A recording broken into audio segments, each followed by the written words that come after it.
नमस्कार दोस्तों, मैं रजनी मौर्य। आप सभी का हमारे RR motive and success YouTube channel में स्वागत है। दोस्तों, अगर आप मेरे चैनल पर पहली बार आए हैं तो नीचे दिए गए बटन पर क्लिक करें और चैनल को सब्सक्राइब करें ताकि हर वीडियो की जानकारी आप तक सबसे पहले पहुंचे। दोस्तों, एक ऐसा लड़का जिसका बचपन बहुत ही गरीबी में बीता, गरीब परिवार में जन्म हुआ, पढ़ने लिखने का तो बहुत ही शौकीन था, लेकिन उसकी आर्थिक स्थिति इतनी खराब थी कि 2 वक्त की रोटी के लिए भी उसे बहुत ही कड़ी मेहनत करनी पड़ती थी।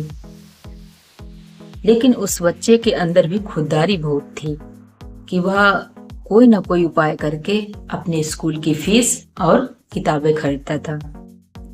उसकी यही ईमानदारी और अच्छाई को देखते हुए स्कूल के कुछ छात्र उससे ईर्ष्या करने लगे और उन्होंने एक दिन उसे चोरी के इल्जाम के बारे में फंसाने को सोचा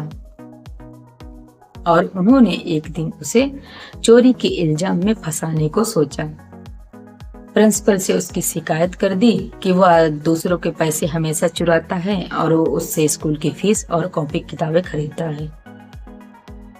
उसे उचित दंड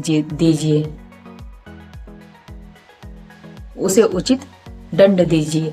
तो प्रिंसिपल ने कहा, जब तक मैं इस बात की जानकारी नहीं ले लूँगा, जब तक उसके बारे में कोई बात नहीं पता कर लूँगा, तब तक मैं उसे कोई भी दंड नहीं दूँगा।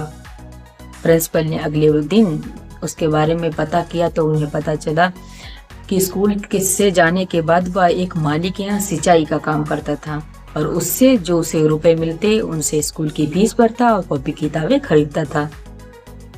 प्रिंसिपल ने अगले दिन जब वह बच्चा स्कूल आया तो सब बच्चों के सामने बुलाया और प्रिंसिपल ने कहा कि अगर तुम्हें फीस जमा करने में इतनी ही दिक्कत होती है, इतनी ही परेशानी होती है, तो तुम अपने स्कूल की फीस माफ क्यों नहीं करवा देते। तो उस बच्चे ने कहा, जब मैं अपनी सहायता खुद कर सकता हूँ तब मैं खुद को बेबस क्यों समझूं, स्कूल की फीस माफ क्यों कराऊं। फिर आखिर दूसरे बच्चों के भी माता पिता कड़ी मेहनत करके पैसे देते हैं, इसलिए मैं भी मेहनत करता हूँ, तो इसमें गलत क्या है। फिर आप ही ने तो सिखाया है कि कर्म ही सबसे बड़ी पूजा है। प्रिंसिपल का उस बच्चे की बातें सुनकर गर्व से सिर ऊंचा हो गया। दोस्तों, यह बच्चा कोई और नहीं बल्कि महान लेखक बंकिम चंद्र चटर्जी थे।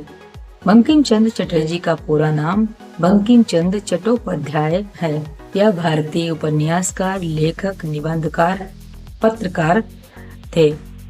दोस्तों, बंकिम चंद्र चटर्जी ने भारत का राष्ट्रीय गीत वंदे मातरम 7 नवंबर 1876 को लिखा और इसे मूल रूप से संस्कृत और बंगाली भाषा में लिखा गया।